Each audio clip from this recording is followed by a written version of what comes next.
जन्म जन्म मोहि दीजियो श्री वृंदावन वास। जन्म जन्म मोहि दीजियो श्री वृंदावन वास। जन्म जन्म मोहि दीजियो श्री वृंदावन वास। जन्म जन्म मोहि दीजियो श्री वृंदावन वास। जन्म जन्म मोहि राधे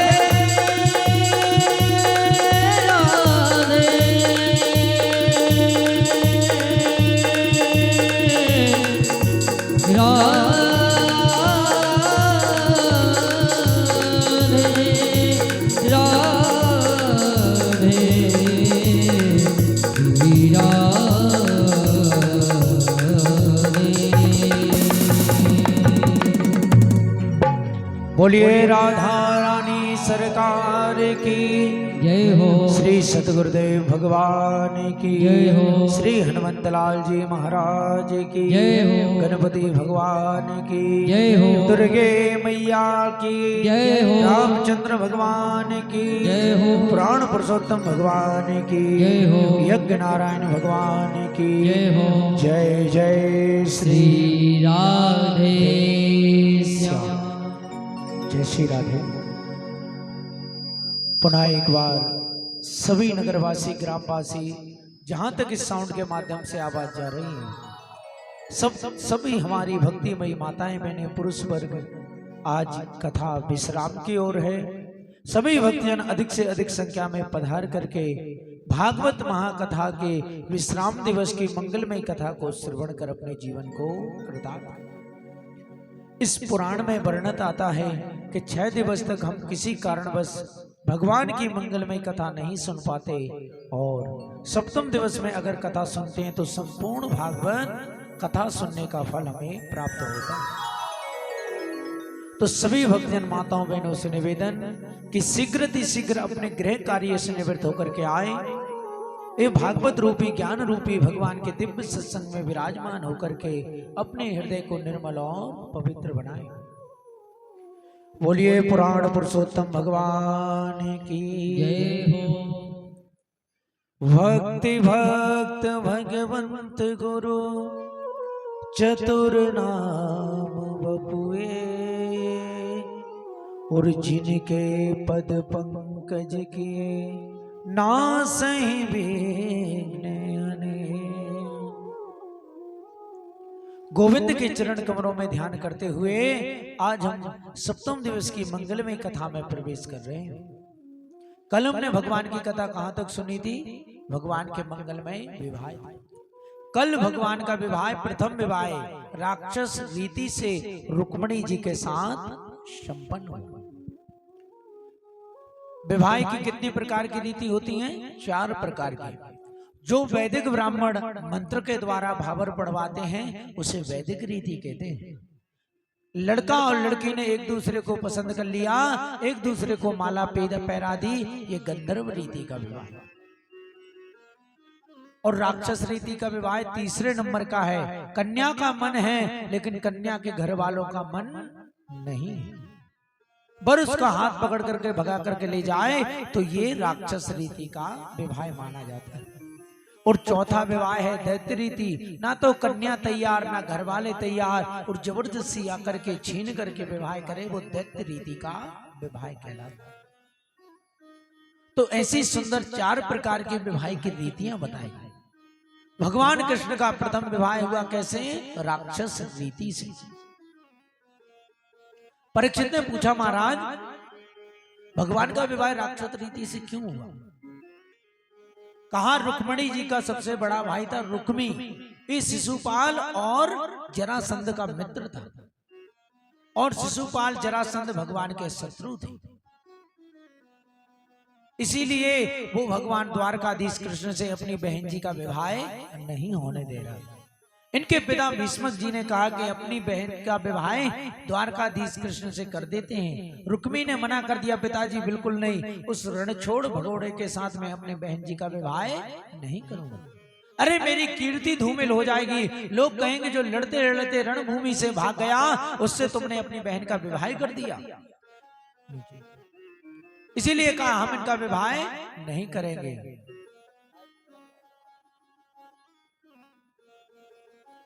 तो जैसे ही इनके विवाह का आयोजन किया गया, शिशुपाल ने अपनी बहन रुक्मिणी का विवाह किसके साथ कर दिया? सिंधु सौवीर देश के राजा है शिशुपाल।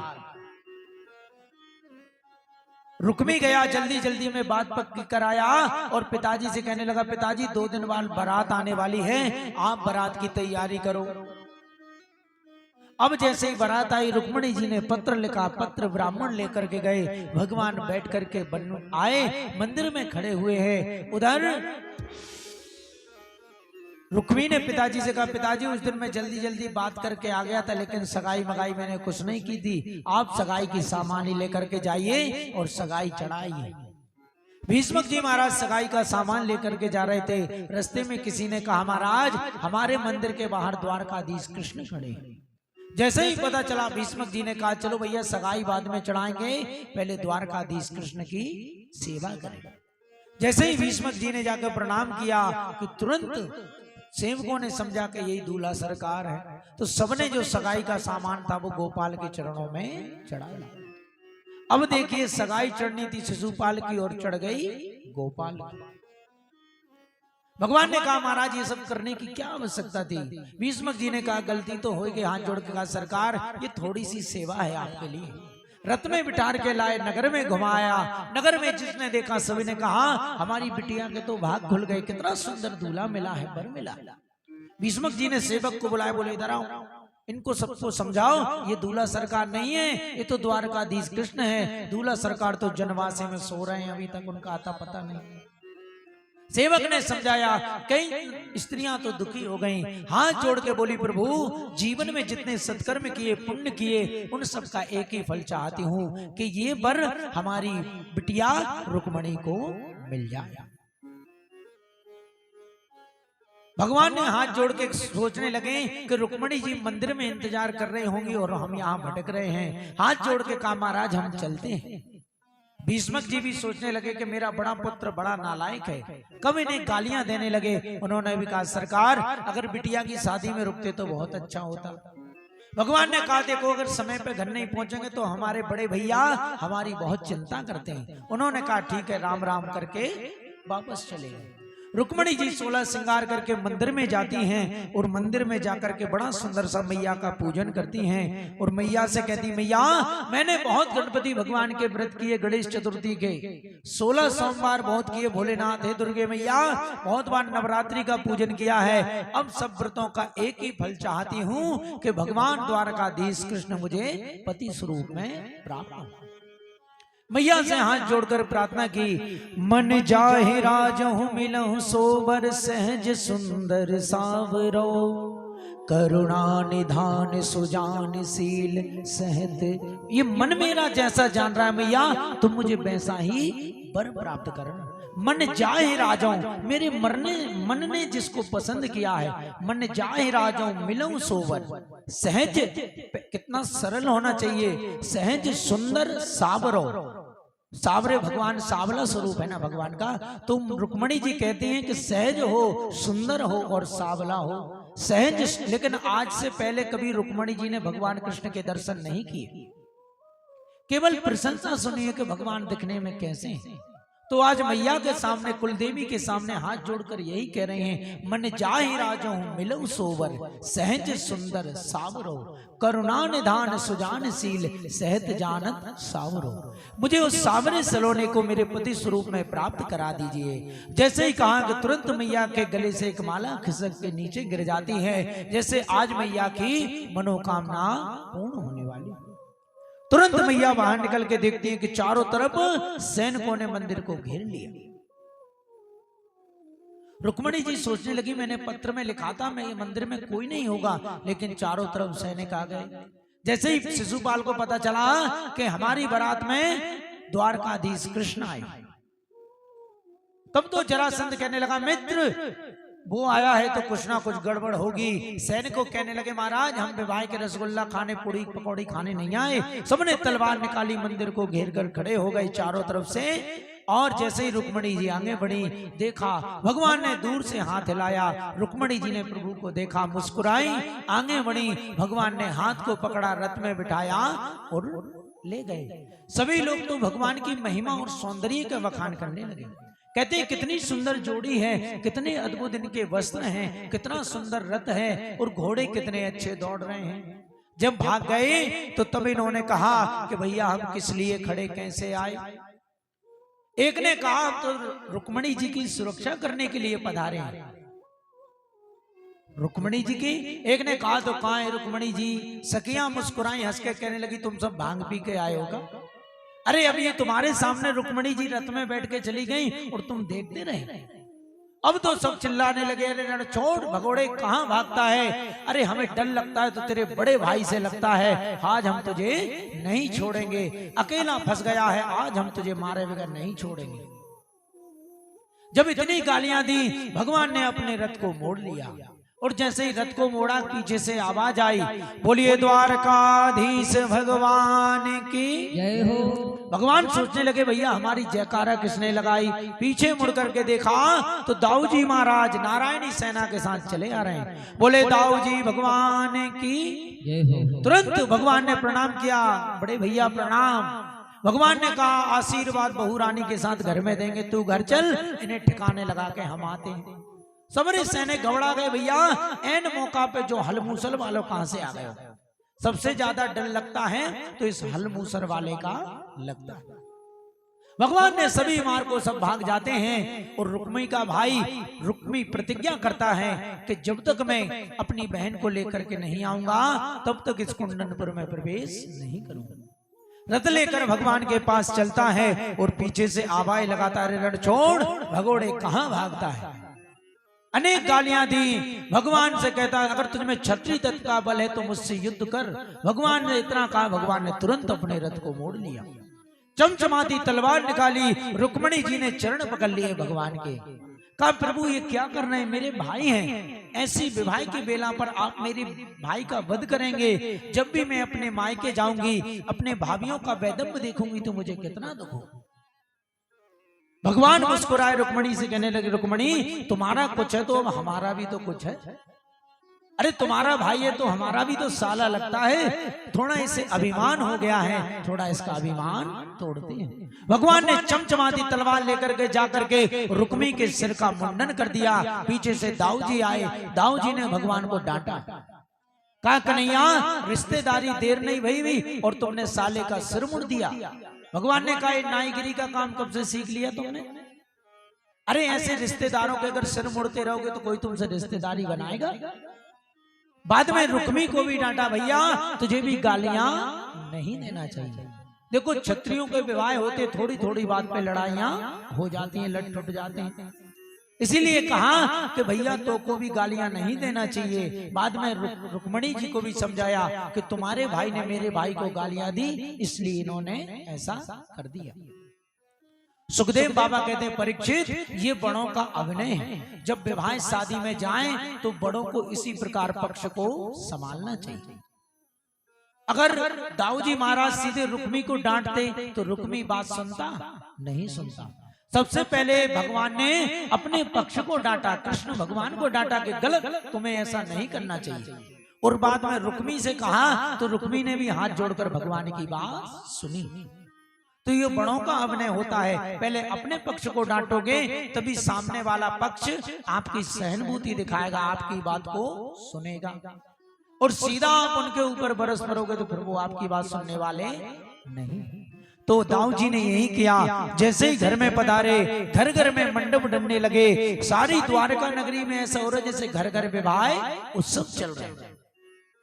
बड़ी धूमधाम से विवाह उत्सव हुआ, आनंद के साथ उनके साथ आनंद मनाया। कहते हैं भगवान का प्रथम पुत्र प्रद्युम्न बनकर के पधारे। कौन? कामदेव भगवान। जो कामदेव को भगवान भोलेनाथ ने जला दिया था। माता सती ने अपने शरीर का परित्याग किया, उसके बाद उनका जन्म हिमालय के यहाँ पर हुआ। सभी देवताओं ने कहा कि भगवान भोलेनाथ इस समय सब कुछ छोड़ करके साधना में बैठे हैं, भजन कर रहे हैं, उनके मन में काम की उत्पत्ति करो जिससे कि वो विवाह करें। सभी देवता सोचने लगे कौन जाए। सबने कहा भैया कामदेव को पहुंचाओ। और कामदेव ने जाकर भगवान भोलेनाथ के ऊपर 5 बाण चलाए और 5 बाण चलाने से भगवान भोलेनाथ के काम की जागृति। भगवान भोलेनाथ ने तीसरा नेत्र खोला और कामदेव को जला करके राख कर दिया। कामदेव की पत्नी है रति। रति ने भगवान से प्रार्थना करी, प्रभु मेरे पति तो जगत का कल्याण कर रहे हैं, आपने उन्हें क्यों मार दिया। भगवान ने कहा देखो उसने हमारे ऊपर प्रहार किया था इसलिए जल करके राख हो गया है, लेकिन हम वरदान देते हैं कि कृष्ण तने हुई है पति तोरा और वचन अन्न था हो ये न मोरा। भगवान भोलेनाथ ने कहा जब भगवान द्वापर में कृष्ण अवतार लेंगे तब तुम्हारा पति उनके प्रथम पुत्र बन करके पधारेगा। कृष्ण तने हुई है पति तोरा और वचन अन्न था होए न मोरा। हे देवी ये मेरा वचन है, अन्यथा नहीं होगा। तो आज रुक्मणी का प्रथम पुत्र बनकर के भगवान पधारे। ऐसी मंगलमय कथा हम सभी भक्तों ने कल श्रवण की थी। आज कथा में प्रवेश करते हैं। कुछ क्षण भगवान नाम संकीर्तन। राधे राधे बोल श्याम आएंगे, आएंगे श्याम आएंगे। राधे राधे बोल श्याम आएंगे, आएंगे श्याम आएंगे। राधे राधे बोल श्याम आएंगे, आएंगे श्याम आएंगे। राधे राधे बोल श्याम आएंगे, आएंगे श्याम आएंगे। वृंदावन कहाँ दूर है, ओ वृंदावन कहाँ दूर है, सब तेरी नजर का कसूर है। राधे राधे बोल श्याम आएंगे, आएंगे श्याम आएंगे। राधे राधे बोल श्याम आएंगे, आएंगे श्याम आएंगे।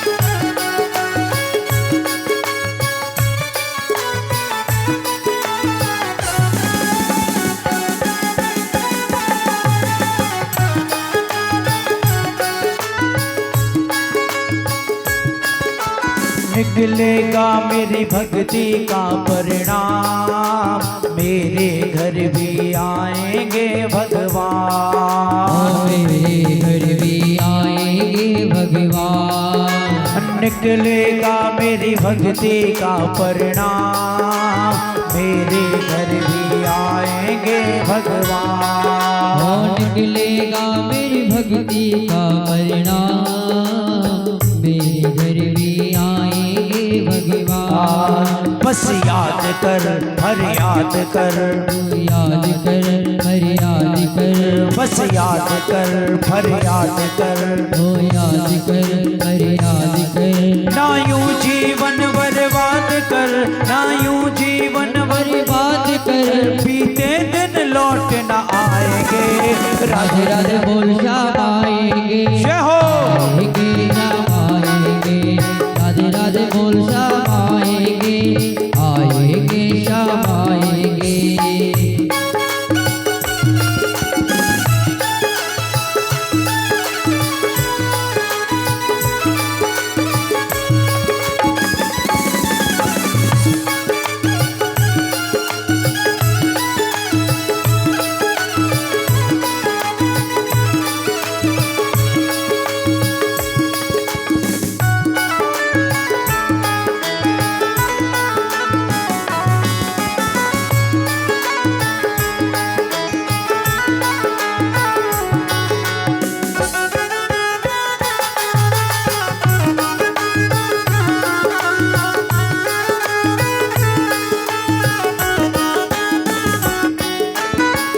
देखे कोई धर्म कर्म कोई जात, जाने बस भक्तों के हृदय की बात। जाने उस भक्तों के हृदय की बात। भगवान ये नहीं देखते कि तुम उच्च कुल के हो, उच्च जाति के हो। भगवान तो यही कहते हैं कि तुम्हारे हृदय में मेरे प्रति प्रेम कितना है। सबरी ने क्या कहा था कि अधम ते अधम अधम यति जाति, और 3 माह में प्रभु मंदगारी। अरे मैं तो नीच से नीच। भगवान ने क्या कहा था, कह रघुपति सुन भामनी बाता, मानो एक भगति कर नाथ। भगवान कहते हैं मैं विद्वानों को मिलता हूँ, तपस्वियों को मिलता हूँ, ऊंचे धनवान को मिलता हूँ, या उच्च जाति वालों को मिलता हूँ, ऐसा नहीं। मैं तो बस हृदय के प्रेम को देखता हूँ, किसका हृदय मेरे लिए प्रेम में भरा। ना देखे कोई धर्म कर्म कोई जात, जाने बस भक्तों के हृदय की बात। कोई धर्म कर्म दुख जात, जाने दो भक्तों की मन की बात। सब जान ले पहचान ले, सब जान ले पहचान ले, सब जान ले पहचान ले, सब जान ले पहचान ले। एक बार वो अपना मान ले, एक बार तू अपना मान ले, फिर आकर गले लगाएंगे राधे राधे बोल श्याम। आएंगे आएंगे जमाएंगे, राधे राधे बोल श्याम आएंगे आएंगे जमाएंगे। जय हो।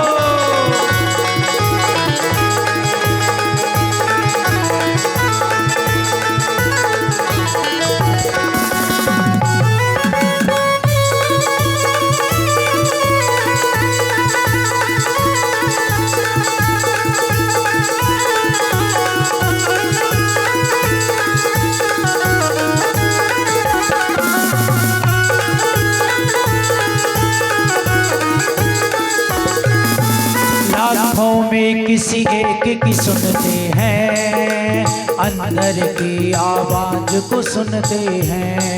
ओ अंदर की आवाज को सुनते हैं। हम भी जाते हैं रोज भगवान के मंदिर में, बढ़िया प्रणाम करते हैं, लेकिन मन मंदिर ध्यान पर नहीं है। ऐसे नहीं होना चाहिए। मन भगवान की तरफ लगाओ, दिखावा नहीं होना चाहिए। भक्ति में जहाँ दिखावा आया सो समझ लो सब बेकार। भक्ति में कभी दिखावा नहीं होना चाहिए। लाखों में किसी एक को चुनते हैं, अंदर की आवाज को सुनते हैं। ओ अंदर की आवाज को सुनते हैं, अंदर की आवाज को सुनते हैं। ओ अंदर की आवाज को सुनते हैं। सब जान ले पहचान ले, सब जान ले पहचान ले, सब जान ले पहचान ले, सब जान ले पहचान ले। एक बार वो अपना मान ले, एक बार वो अपना मान ले, फिर आकर गले लगाएंगे राधे राधे बोल श्याम आएंगे आएंगे आएंगे, राधे राधे बोल श्याम आएंगे आएंगे श्याम आएंगे, राधे राधे बोल श्याम आएंगे आएंगे श्याम आएंगे।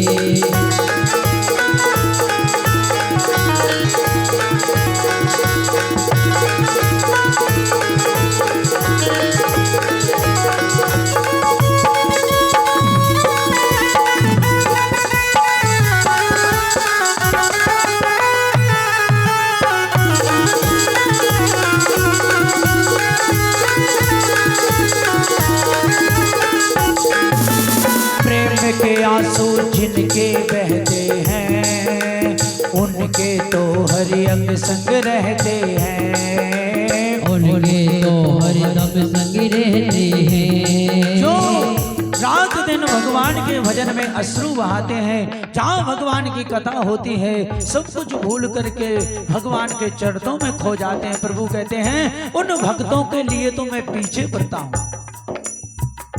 जैसे अमरीश जी महाराज स्वयं चक्रवर्ती राजा होकर के चक्की पीसते थे, मंदिर में झाड़ू लगाते थे, पोंछा लगाते थे, तो भगवान ऐसे भक्तों को स्वयं पंखा लेकर के हवन करते थे। प्रेम के आंसू जिनके बहते हैं उनके तो हरि अंग संग रहते हैं। प्रेम के आंसू जिनके बहते हैं उनके तो हरि संग में रहते हैं। मैं भी प्यासी हूँ हरिदासी हूँ, प्यासी हूँ हरिदासी हूँ, मैं भी प्यासी हूँ हरिदासी हूँ, प्यासी हूँ हरिदासी हूँ। ओ राधा जी की प्यारी हूँ, ओ राधा जी की प्यारी हूँ, श्री राधा जी की प्यारी हूँ, श्री राधा जी की प्यारी हूँ। फिर सुनकर देर न लाएंगे, राधे राधे बोल आएंगे आएंगे जब आएंगे, राधे राधे बोल जब आएंगे आएंगे जब आएंगे, राधे राधे बोल जब आएंगे आएंगे जब आएंगे आएंगे जब आएंगे आएंगे श्याम आएंगे। बोलिए राधा रानी सरकार की जय हो। तो इस प्रकार भगवान का प्रथम विवाह रुक्मिणी जी के साथ संपन्न हुआ और प्रथम पुत्र प्रद्युम्न बने, जिसे सम्रासुर का दैत्य हरण कर करके ले गया। ले जाकर उसने उस बालक को समुद्र में फेंक दिया। एक मछली उस बालक को निगल गई। मछली पकड़ने वाले मल्लाह ने मछली को पकड़ा और जब काटा तो उसके गर्भ से एक बालक निकला। उसने वो बालक ले जाकर राजा को भेंट किया, महाराज ये समुद्र से निकली मछली के गर्भ से है, इसे मैं अपने पास नहीं रख सकता, इसे आप अपने पास रखिए। सम्रासुर दैत्य ने उसे अपने घर में रखा, लेकिन अब चिंता होती है लालन पालन की। तुरंत नारद जी ने कामदेव की पत्नी रति को बताया। रति सम्रासुर के यहाँ जाती है, कहती है महाराज मुझे कोई काम मिलेगा। उन्होंने कहा क्या काम करती हो? बोली मैं रसोई बहुत अच्छी बना लेती हूँ, यानी भोजन। सम्रासुर ने कहा भोजन की जरूरत नहीं है, एक छोटा सा बालक है, तुम उसका लालन पालन करो। रति ने आकर के कम समय में ऐसी दिव्य औषधियों को खिलाया कि प्रद्युम्न कम समय में नवयौवन संपन्न हो। एक दिन प्रद्युम्न जी ने रति से पूछा, देवी एक तरफ तो तुम माँ का दायित्व निभा रही हो और दूसरे तरफ तुम्हारे हृदय की भावना बदल रही। रति ने हाथ जोड़ के कहा प्रभु आप तो मेरे जन्म जन्मांतर के पति हो, आप कामदेव हो। आपको भगवान भोलेनाथ ने जला करके राख कर दिया था और आज भोलेनाथ ने उनने ही वरदान दिया था कि आज आप कृष्ण तनय हुई हैं पति तोरा, तो कृष्ण के तने से आप उत्पन्न हो गए हो, आप उत्पन्न हो गए हो। ये सम्रासुर तुम्हारा पिता नहीं, ये पिता नहीं, ये तो तुम्हारा शत्रु है। जैसे ही प्रद्युम्न जी को पता चला, प्रद्युम्न जी ने ललकारा, सम्रासुर घबरा गया कि मेरे घर में मेरा काल इतना बड़ा हो गया, इतना बड़ा काल हो गया। सैन्य शक्ति के साथ सम्रासुर का संहार कर दिया और अपनी द्वारका नगरी में चले। आज रुक्मिणी जी इतनी प्रसन्न हो गई कि पुत्र जन्म लेते ही खो गया था, लेकिन मिला तो बहू रानी के साथ मिला। बहुत प्रसन्न हुई आनंद से कि चलो अच्छा है, कम से कम पुत्र की प्राप्ति तो हुई। सुखदेव भगवान कहते हैं परीक्षित जैसे भगवान के विवाह हुए ऐसे ही भगवानों के पौत्र और पौत्रों के भी विवाह हुए। कहा महाराज भगवान की, मैंने सुना है कि भगवान के बहुत विवाह हुए। सुखदेव बाबा ने कहा कि भगवान के 16,108 विवाह हुए। परीक्षित ने कहा महाराज इतनी कन्याएं प्रभु को कहां मिल गई, इतनी कन्याएं कहां मिली? तो कहते हैं हम तुम्हें बताते हैं।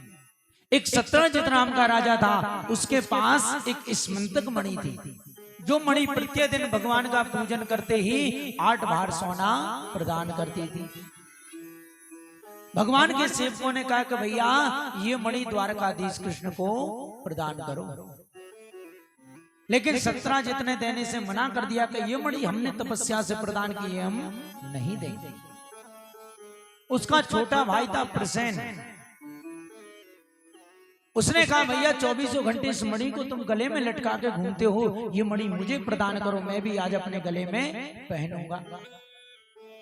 जैसे ही वो पहन के जंगल में गया, जंगल में जाता एक सिंह उसको मार देता है और मणि को छीन लेता है। सत्राजित ने अपनी पत्नी से कहा कि मुझे तो ऐसा लग रहा है कि मेरे भाई को मार करके वो मणि सत्राजित ने छीन ली। सत्राजित ने छीन ली है, द्वारकाधीश कृष्ण ने छीन ली, निश्चिंत रूप से मेरे भाई का वध कर दिया। सत्राजित ने अपनी पत्नी से कहा, अपनी पत्नी से कहा, लेकिन उसकी पत्नी से कहा, देखो देवी ये बात तुम किसी को मत बताना, ये बात किसी को मत बताना, ये तो गुप्त रहस्य हम तुम्हें बता रहे हैं।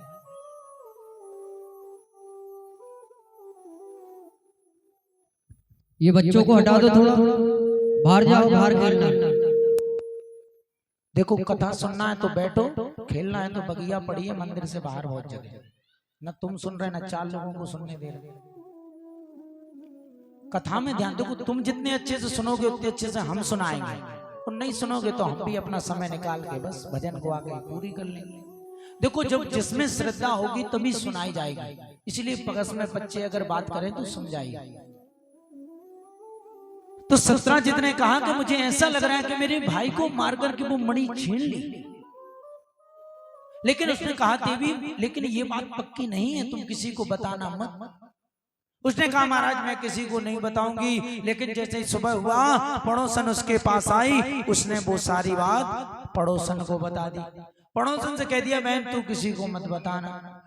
अब पड़ोसन ने अपनी पड़ोसन को पूरे नगर में चर्चा का विषय बन गया। करने करने च जापन्ने, माताओं के पेट में कोई बात छिपती नहीं है, कोई कह दो ये किसी को बताना मत, जब तक बताएंगे नहीं तब तक पेट दर्द होता रहेगा, किसी ना किसी से तो कह ही देंगे। क्यों? क्योंकि इन्हें श्राप लगा है। जब कुंती मैया ने उनके पांडवों का जब वो दहन हुआ उस समय कौरव सब मारे गए, और जब जल तर्पण चल रहा था उस समय युधिष्ठिर जी से कुंती ने कहा कि 1 अंजलि जल कर्ण के लिए प्रदान कर। युधिष्ठिर जी ने कहा मैया कर्ण के लिए क्यों, वो क्या हमारे भाई थे?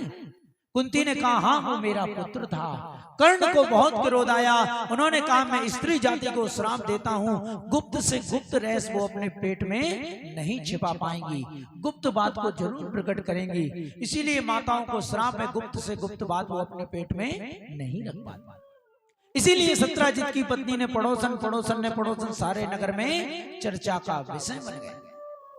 सभी लोग कहने लगे देखो भैया बचपन की आदतें जाती नहीं। अरे पहले तो माखन मिश्री चुराते थे, लेकिन अब हीरे जवाहरात चुराने लगे। भगवान के कान में पता चली, भगवान ने कहा भैया हमने तो मणि की चोरी नहीं की, ये झूठा कलंक हमें क्यों लग रहा है? भगवान को ये झूठा कलंक क्यों लगा? कहते हैं भाद्रपद शुक्ल पक्ष चतुर्थी तिथि के दिन चंद्रमा को उदय होते हुए जो देखता है उसे झूठा कलंक लगता है। जिस दिन गणपति जी की झांकी विराजमान की जाती है ना, उस दिन चंद्रमा गणेश जी अपनी रिद्धि सिद्धि के साथ बैठे विमान में जा रहे थे। चंद्रमा उदय होकर के हंसने लगे, अरे देखो पतिदेव कितने मोटे तगड़े और पत्नी कैसी दुबली पतली। ऐसे कहा गणेश जी ने कहा दुष्ट तूने हमारे ऊपर कुबुद्धि डाली, पाप बुद्धि डाली, हम तुझे श्राप देते हैं कि आज के दिन जो तेरे दर्शन करेगा उदय होते हुए उसे झूठा कलंक लगेगा। तो एक दिन भगवान अपने भवन में बैठ करके भोजन पा रहे थे, हवा चली, उसी दिन गणेश चतुर्थी थी और चंद्रमा उदय होते हुए भगवान ने दर्शन किए, तो भगवान को आज झूठा कलंक लगा।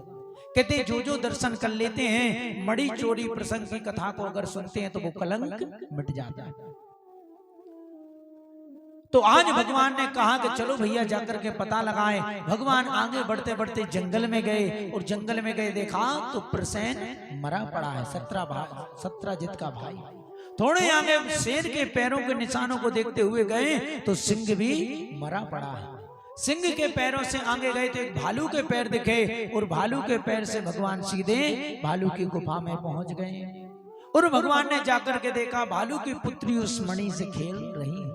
भगवान ने मणि को देखकर प्रसन्न हो गए, चलो भैया मणि तो मिल गई। लेकिन जैसे ही भालू की पुत्री जामवती ने भगवान को देखा तो बड़ी जोर से चीखी। तब तक जामवंत जी आए और भयंकर दोनों में युद्ध हुआ। 27 दिन तक युद्ध हुआ। 28 दिन भगवान ने एक एक नस ढीली कर दी जामवंत जी की। हाथ जोड़ के कहा प्रभु मैं पहचान गया आप ही मेरे रामचंद्र भगवान। जब रामादल का युद्ध चल रहा था, रावण मारा गया, हाथ जोड़ के जामवंत जी ने कही थी प्रभु हमारे हाथों की खुजली तो मिटी नहीं।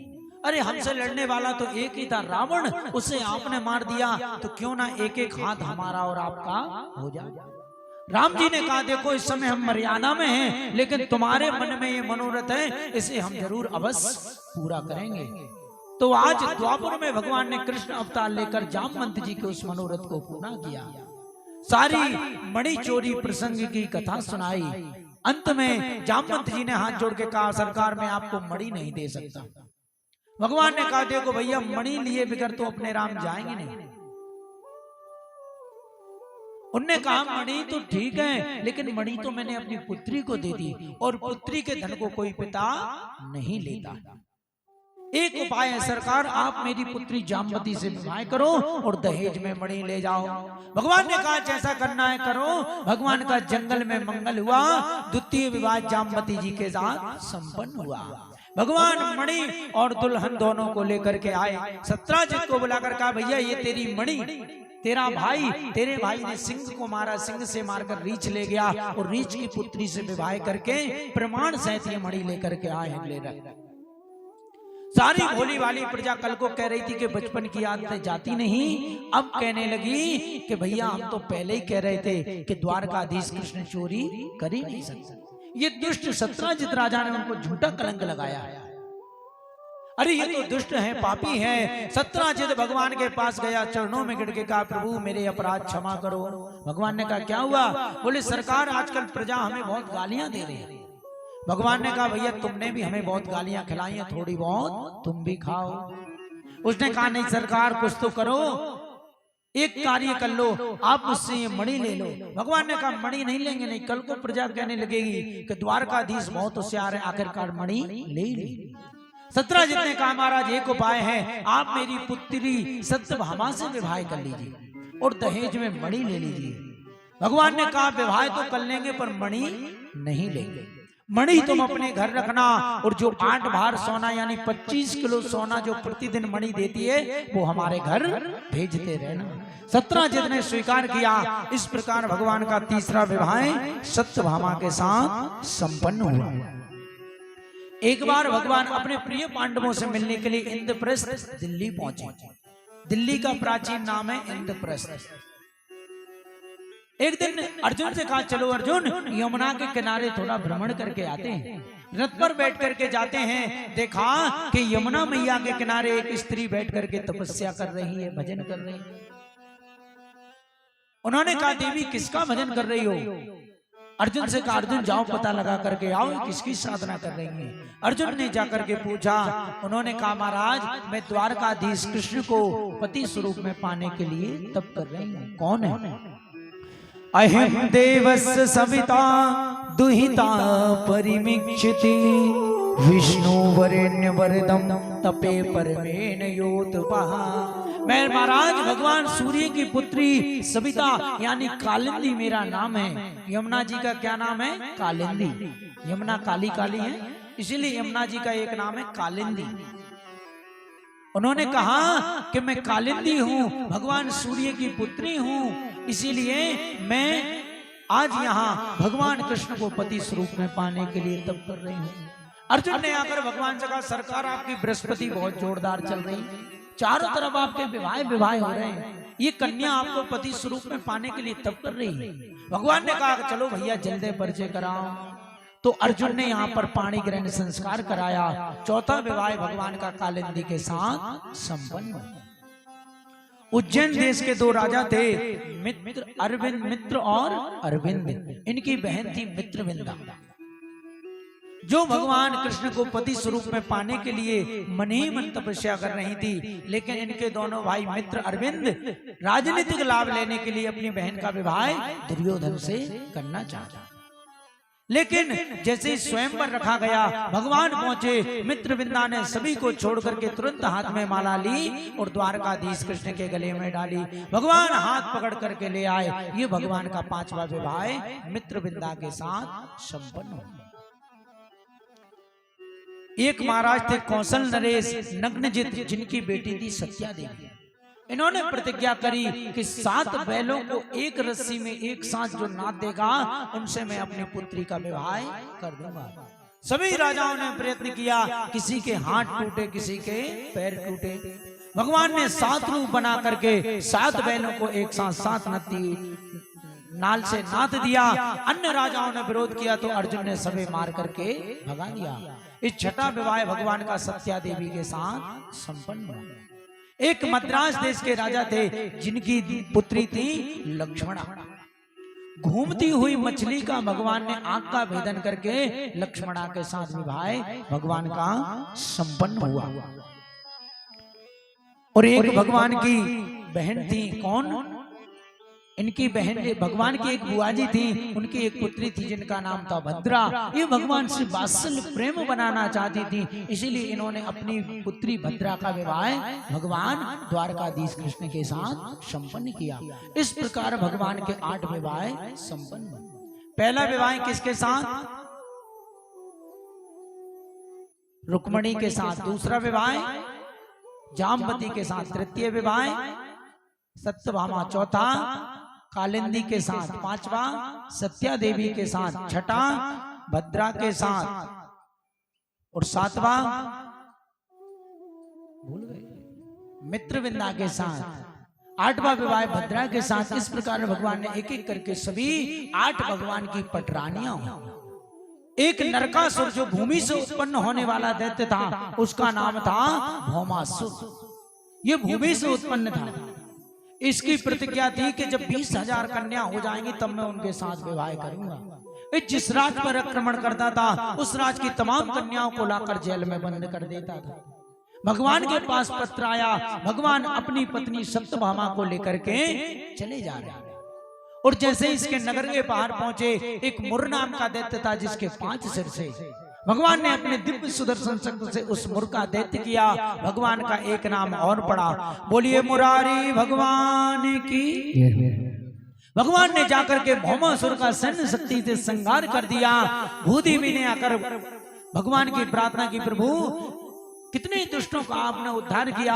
आज मेरा पुत्र ही मेरे ऊपर बोझ बन रहा था, आज आपने उसका उद्धार करके मेरे ऊपर से बहुत बड़ा भार उतार दिया। तमाम देवियों को भगवान ने कहा, देवी जाओ अपने अपने घर। सभी देवियां हाथ जोड़ के कहने लगी, प्रभु हम कहां जाएं? उन्होंने कहा, जहां से आई हूं वहां जाऊं। उन्होंने कहा, महाराज अगर हम वापस लौट करके जाएंगी तो हम